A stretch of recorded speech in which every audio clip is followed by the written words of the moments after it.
You're listening to the REI Marketing Nerds Podcast, the leading resource for real estate investors who want to dominate their market online. Dan Barrett is the founder of AdWords Nerds, a high-tech digital agency focusing exclusively on helping real estate investors like you get more leads and deals online, outsmart your competition, and live a freer, more awesome life. And now, your host, Dan Barrett.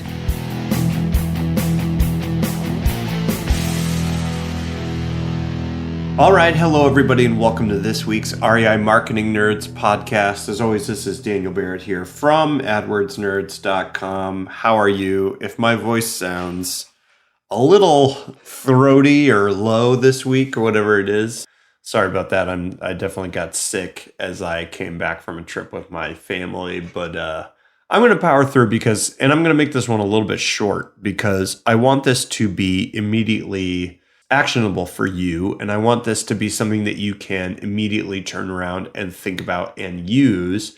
And that's about getting back to the basics and thinking about your numbers. Now, investing is obviously a very numbers-driven game. You've got numbers from the very beginning when you think about acquiring a lead, but then of course you've got the cost of the deal and the cost of the renovations and what you're going to sell it for. It's all about understanding the numbers and the relationship those numbers have with each other. But I think something that a lot of us do is even if we check a lot of our marketing numbers early on, we forget to keep updating those numbers and keep refreshing our understanding of what's working. And I'm going to tell you a story from my personal life. This is what sort of prompted me to do this episode.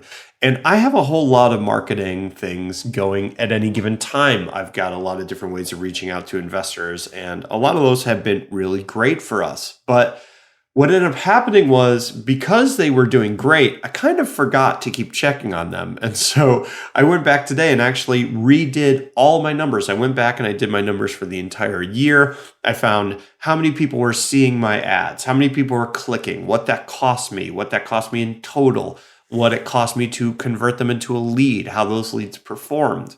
And I actually found out that though the marketing that I'm doing is still working, is still great, the stuff that is actually doing the best and spending the most and performing the best wasn't what I thought it was. And that's really going to cause me to change my approach. Now, as an investor, this same kind of onus, impetus, whatever you want to call it, is on you when you're thinking about acquiring motivated sellers. If you, for example, launch into a market with Google Ads or you launch into a market with SEO, and you acquire deals at a profit, that's awesome, but you cannot rely on that to always be the case. Remember that online marketing is very much like the stock market. The stock market can make you a ton of money one day and lose you a ton of money the next day. And so you have to stay on top of it. Now, if you're working with a manager like you're working with us over at AdWords Nerds, you're working with a variety of different people that do this in this space now, that's their job to stay on top of it. If you are doing it on your own, like if you came through my Search, Click, Convert bootcamp, or you learn how to do this on your own, you primarily do your own marketing, that's on you. And it can be a little bit exhausting. Honestly, like it can just be a lot of work to stay on top of it. So I will give you kind of my strategy for staying on top of the numbers.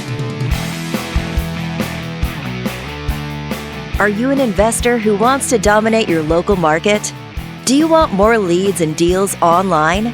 Then download your copy of the Motivated Seller Blueprint, absolutely free, at www.adwordsnerds.com/gift.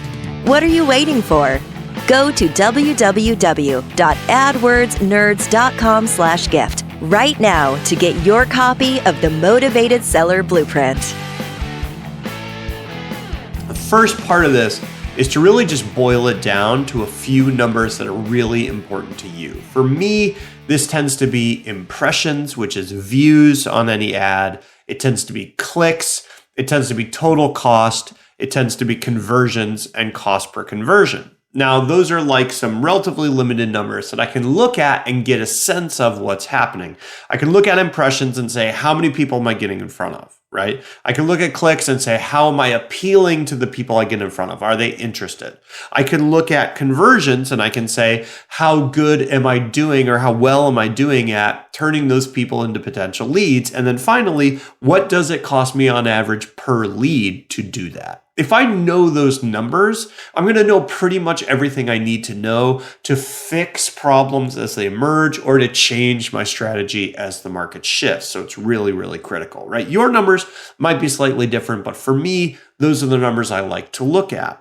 Now, once I have those numbers established, I will typically establish a baseline. My baseline typically is going to be like, what's the average over, let's say, the calendar year or the last 365 days, if you've been running it that long. So you establish the average for all those numbers over the year. You say, cool, this is the baseline. This is how we've done on average.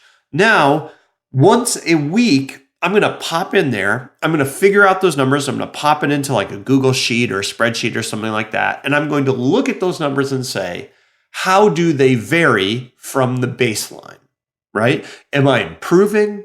Am I declining? Where am I declining or improving? And why might that be? The reason I do this once a week is that I find to do it like once a day, there's a lot of fluctuation and it's a little confusing, or it can cause you to feel a lot of anxiety when you don't really need to. And it's just what fits into my schedule. So again, setting those basic numbers that you know you need to check, setting your baseline for the last calendar year or 365 days so you understand your average, and then once a week checking in and saying, where am I? According to my baseline, am I better or worse, and why? This is going to put you in the driver's seat of your own marketing, and it allows you to respond to market changes without being completely tied to the numbers in a way that's going to make you feel anxious and crazy and all those things. And this is the kind of methodology I use in my own marketing. I highly recommend that you use it in yours. If you're working with a manager like you're working with us at AdWords Nerds, we already do this.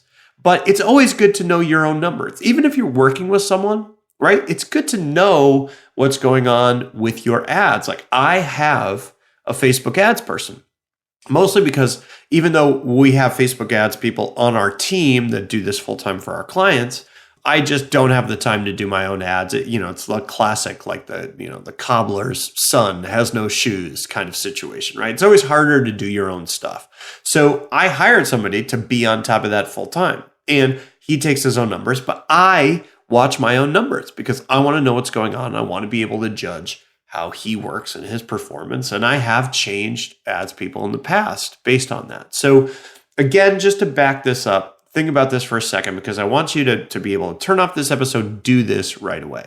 Figure out what your core metrics are. For me, it's impressions, clicks, the cost, the total, spend, the amount of conversions, and the average cost per conversion. Those are my numbers. Yours might be slightly different, but figure out your major metrics that you're going to check.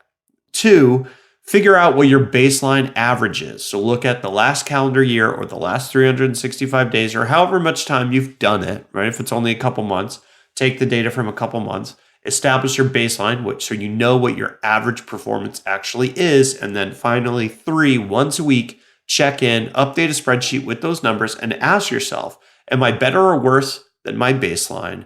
Where am I better or worse, and why? And if you can do that, you're going to have a ton of power to change and adapt with these pretty wild times that we're in right now. So thank you so much, as always, for listening to this episode. You can get all our past episodes at adwordsnerds.com/podcast. That's adwordsnerds.com/podcast. And hey, if you're not in our free Facebook group, you really need to do that. It's the REI Marketing Nerds Facebook group. You can get there by going to adwordsnerds.com/group, or you can just go on Facebook and type in REI Marketing Nerds and you'll find us. And I will see you in the next episode. Thanks, everybody, and I'll talk to you soon. Bye.